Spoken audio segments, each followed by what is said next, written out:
بسم اللہ الرحمن الرحیم۔ اب اس کو آہستہ کر دو مسیح، اب اس کو آہستہ پڑھنے کے لیے کو والاصل الرابع القیاس، یہ سے ہیں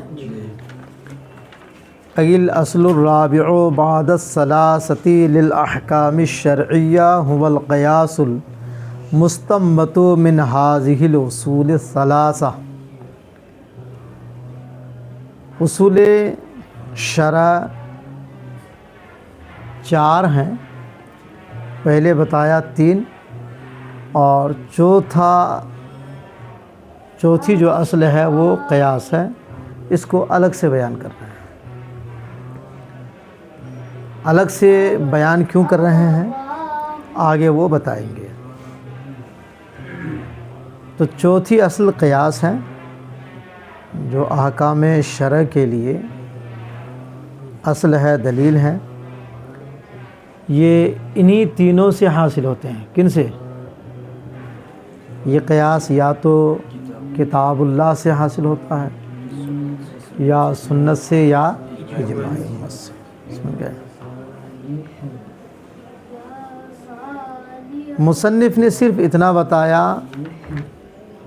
الاصل الرابع القیاس، آگے اگر اتنا بڑھا دیتے اور القیاس کے بعد المستنبط من هذه الاصول الثلاثہ، تو یہ زیادہ بہتر رہتا۔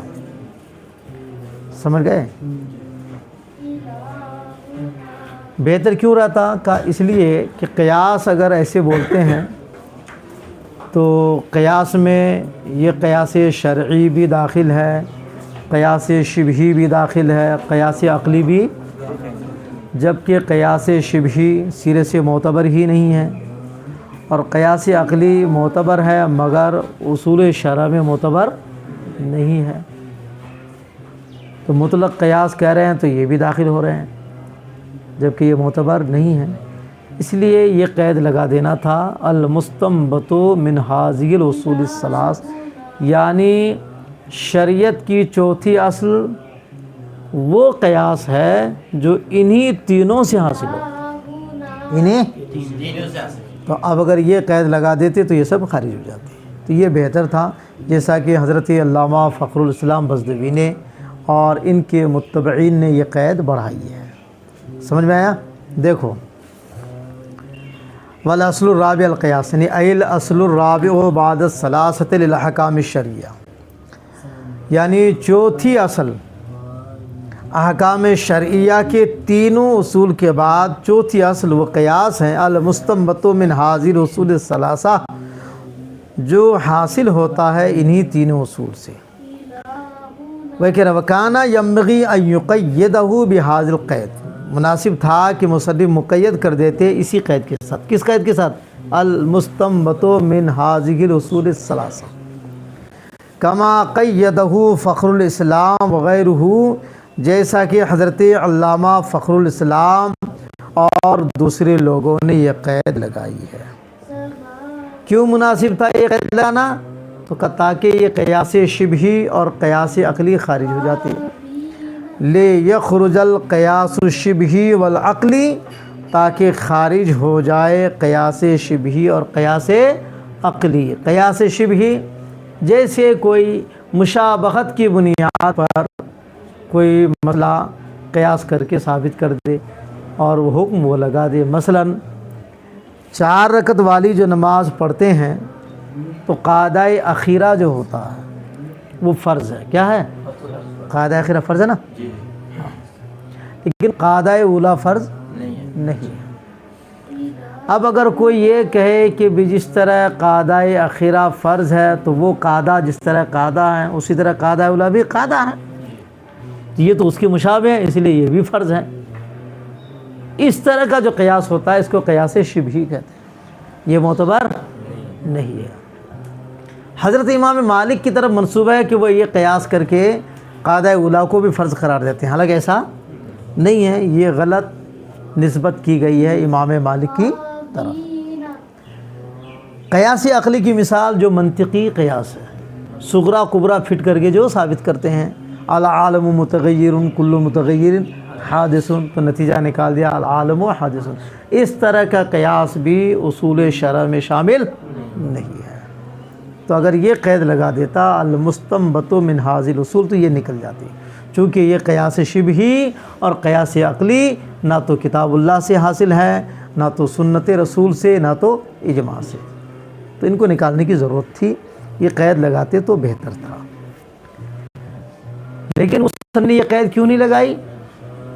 تو کہتے ہیں کہ چونکہ شرع میں کون سا قیاس معتبر ہے یہ بات مشہور ہے، یہ بات سب کوئی جانتے ہیں کہ قیاس شبہی معتبر نہیں ہے، قیاس عقلی معتبر نہیں ہے، وہی قیاس معتبر ہے جو قرآن سنت اور اجماع سے حاصل ہے، تو یہ بات تو مشہور ہے، اس لیے مصنف نے یہ قید بڑھانے کی ضرورت محسوس نہیں کی۔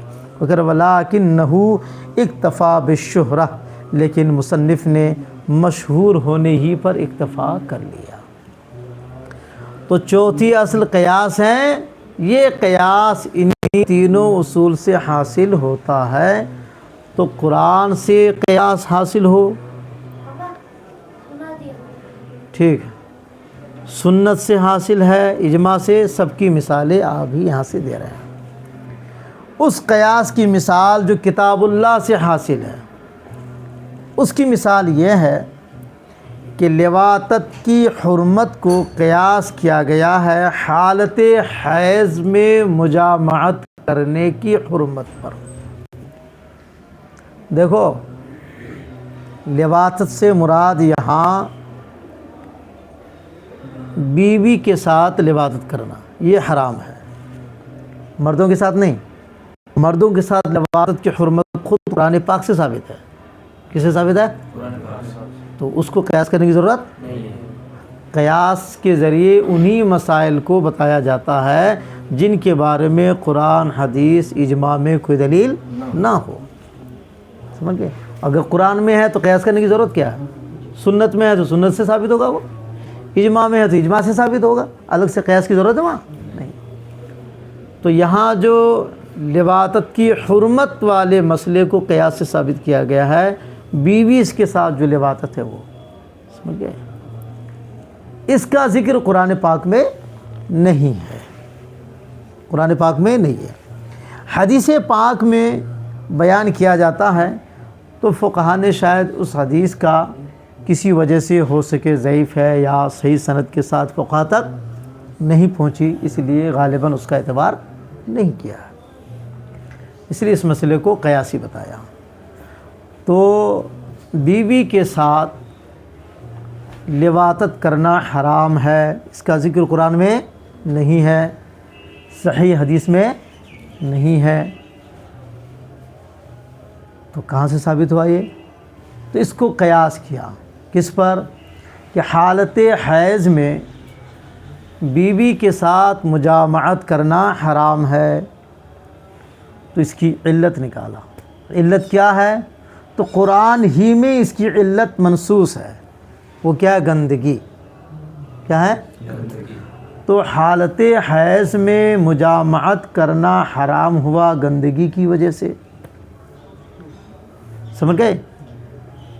تو لواطت کی جو جگہ ہے اس میں تو اور زیادہ گندگی ہے، اس میں اور زیادہ گندگی، تو چونکہ حالت حیض میں مجامعت کرنا حرام ہوا، اس کی علت کیا ہے؟ گندگی، قرآن میں منصوص ہے، تو گندگی یہاں بھی ہے، تو اسی پر قیاس کر کے کہا کہ لواطت بھی حرام ہے۔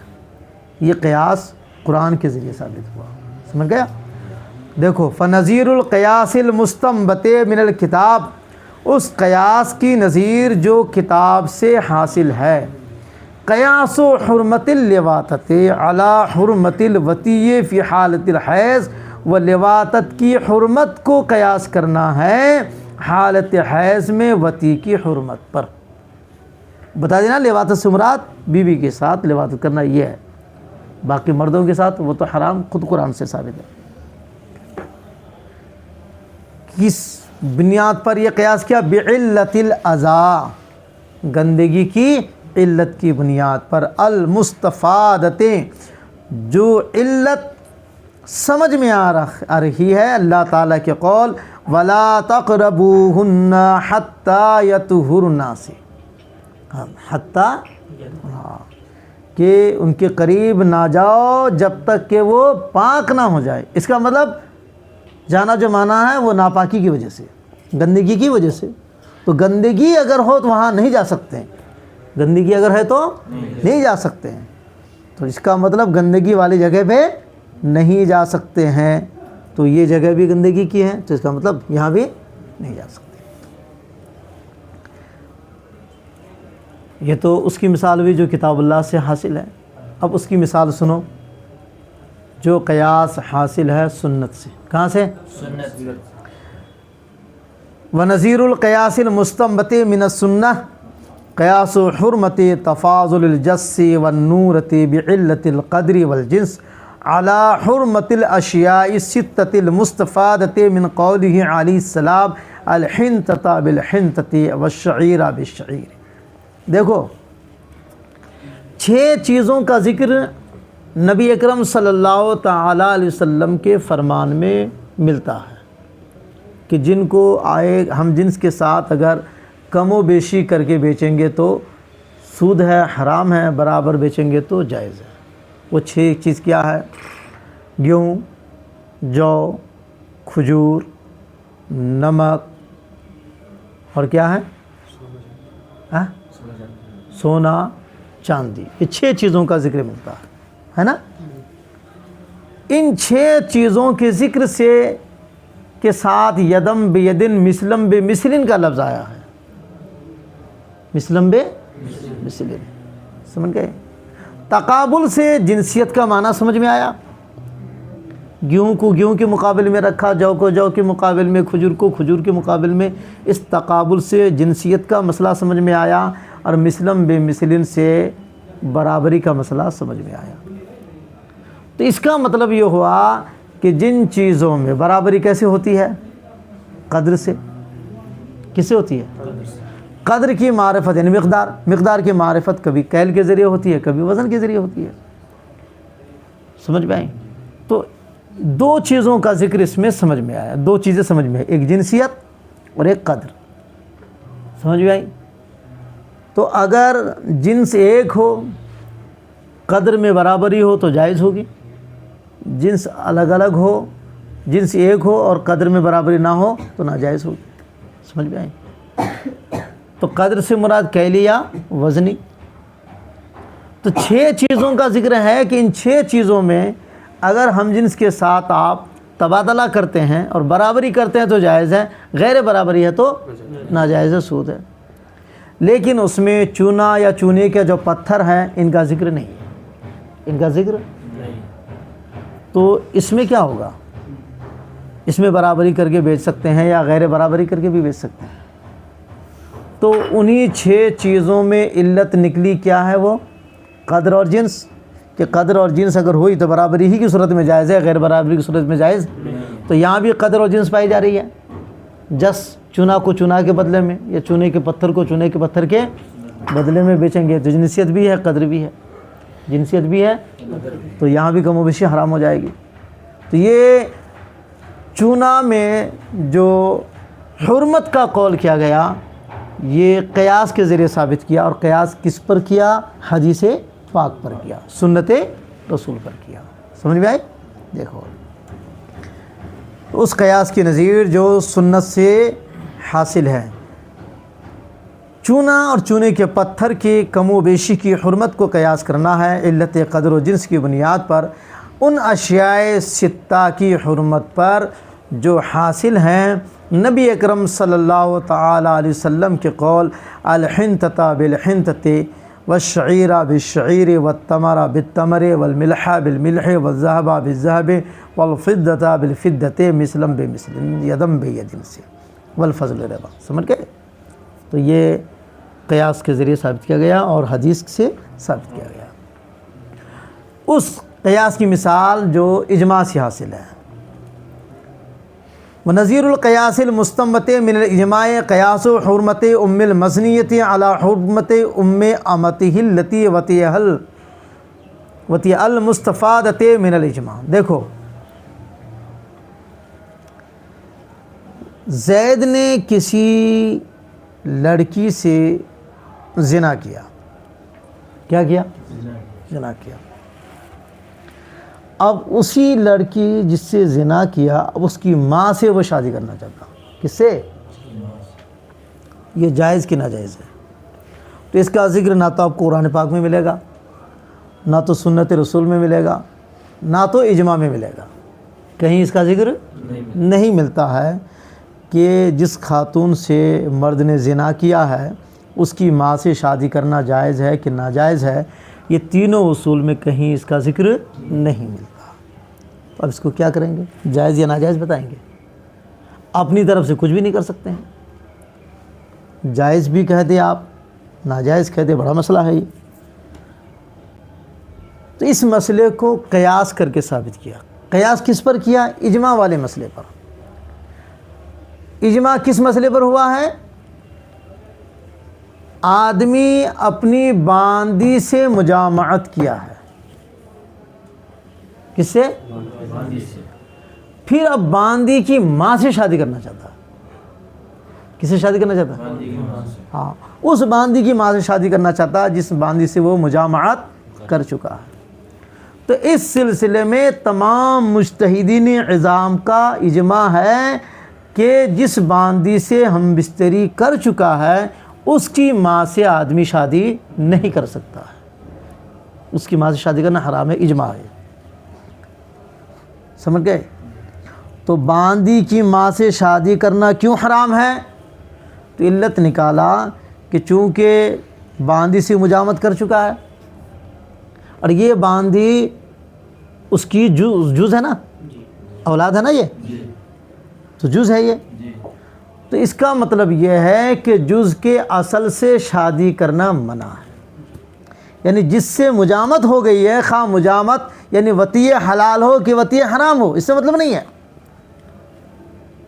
علت ہے جزیت کا ہونا. کیا ہونا؟ تو جس سے وطیع ہوئی ہے، خواہ وطیع حلال ہو یا وطیع حرام، اس کی اصل سے شادی کرنا حرام ہے. چونکہ جزیت ہے نا، اصل سے شادی کرنا حرام ہے. جز اور اصل کا رشتہ ہو جائے تو وطیع کردہ خاتون کی اصل سے شادی کرنا حرام ہے علت جزیت کی بنیاد پر. تو کرا یہی علت تو وہاں بھی پائی گئی. وطیع حرام ہے، یہی ہے، وطیع وہ حرام ہے، لیکن ہے تو علت اور جزیت کا رشتہ ہے نا، اصل اور جز کا رشتہ ہے کہ نہیں ہے. یعنی جس طرح اس باندی کی ماں اس کے لیے اصل ہے، اسی طرح اس خاتون جس سے زنا کیا گیا ہے اس کی ماں بھی اس کے لیے اصل ہے. سمجھ کے اس جزیت کی بنیاد پر اس مسئلے پر اجماع ہوا تو یہ علت وہاں بھی پائی گی نہیں پائے گی.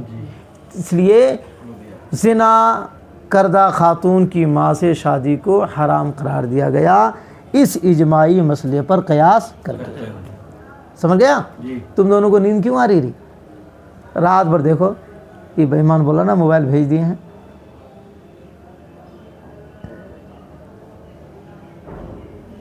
لاگے جمع کرو گے موبائل. رات بھر موبائل چلاتا اور یہاں کلاس میں بھی سوتا ہے. ایک وَنَظِيرُ الْقِيَاسِ الْمُسْتَمَدِّ مِنَ الْإِجْمَاعِ، اس قیاس کی نظیر جو حاصل ہے اجماع سے. زنا یعنی مزنیہ، زنا کردہ یا اس خاتون کی ماں سے شادی کی حرمت کو قیاس کرنا ہے جس سے زنا ہوا ہے نا، علی حرمت ام امتہ التی، اس باندی کی ماں سے شادی کی حرمت پر جس سے وطیع ہوئی ہے. یہ حاصل کہاں سے ہو رہا مسئلہ؟ مستفادت من الاجماع، جو اجماع سے حاصل ہو رہا ہے. علت کیا ہے اس کی؟ بعلت الجزئیت البعضیت، جزئیت اور بعضیت کی علت سے. سمجھ میں آ گیا؟ تو تینوں کی مثالیں آپ کو دکھا دی گئی. آگے دیکھو اب اصول الشاسی میں سیدھے یہ لکھا ہے کہ اصول شرع 4 ہے. کیا لکھا ہے؟ اصول شرع 4، کتاب، سنت، اجماع، قیاس. یہاں انداز بدلا ہوا ہے اور کہا اصول شرع 3 ہے. پھر اس کے بعد آیا کہ چوتھی اصل قیاس ہے. یہاں اس طرح کیوں کیا؟ یہاں بھی ڈائریکٹ کہہ دیتے کہ اصول شرع 4 ہے، کہہ سکتے تھے، نہیں کہہ سکتے تھے. یہاں ایسا کیوں نہیں کیا؟ یہ ہے سوال. کہ جس طرح اصول الشاسی میں بیان کیا ہے کہ اصول شرع 4 ہیں، اسی طرح یہاں کیوں نہیں کہا اصول شرع 4 ہے؟ یہاں کہہ رہے اصول شرع 3 ہیں، پھر اس کے بعد کہہ رہے چوتھی اصل کیا ہے؟ قیاس ہے۔ یہ طریقہ اپنانے کی کیا ضرورت تھی؟ اس میں کیا فائدہ سمجھا مصنف نے جو یہ طریقہ اپنایا؟ تو اس کا جواب ہے، سنو،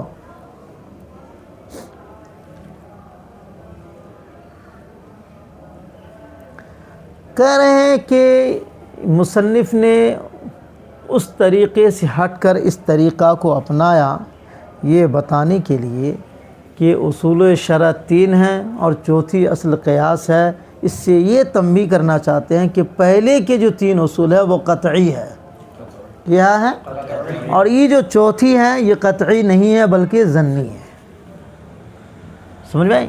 اور اگر ڈائریکٹ کہتے ہیں کہ اصول شرع 4 ہیں تو اس میں یہ بات کلیئر نہیں ہوتی اسی سے اتنے ہی سے کہ کون قطعی ہے اور کون ظنی ہے، یہ بات کلیئر نہیں ہوتی۔ اور جب یہاں یہ کہا کہ اصول شرع 3 ہیں، چوتھی اصل قیاس ہے جو انہی سے حاصل ہے، تو اب یہ بات کلیئر ہو گئی کہ پہلے کی جو 3 ہے وہ سب کے سب قطعی ہے، اور یہ جو بعد والا آ رہا ہے یہ قطعی نہیں ہے، ظنی ہے، اسی لیے اس کو الگ رکھا ہے۔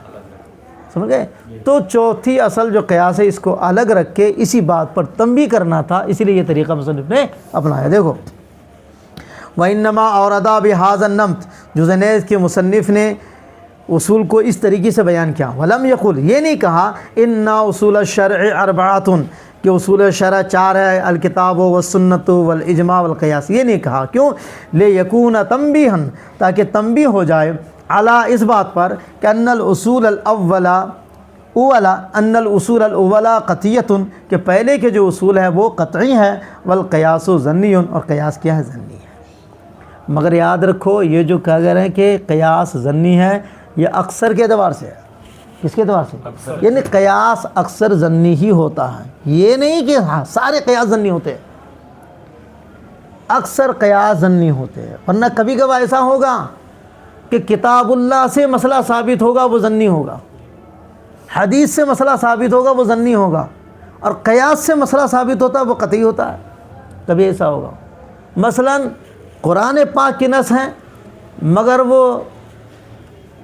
عام مخصوص عنہ البعض ہے، عام مخصوص عنہ البعض، جس کو خصہ منہ البعض کہتے ہو، تو ہے تو وہ قرآن سے، مگر یہ ایسا عام ہے جس میں بعض کی تخصیص ہو گئی ہے، تو وہ عام قرآن میں ہوتے ہوئے بھی وہ ظنی ہوتا ہے۔ کیا ہوتا ہے؟ سمجھ گئے؟ اسی طرح خبر واحد ہے، خبر واحد کیا ہے؟ ظنی ہے۔ خبر واحد کیا ہے؟ دلیل ظنی ہے۔ جو خبر متواتر ہیں یا خبر مشہور ہیں وہ قطعی ہے، وہ کیا ہے؟ قطعی ہے۔ لیکن خبر واحد قطعی تو ہے، خبر واحد حدیث مگر ہے ظنی، کیا ہے؟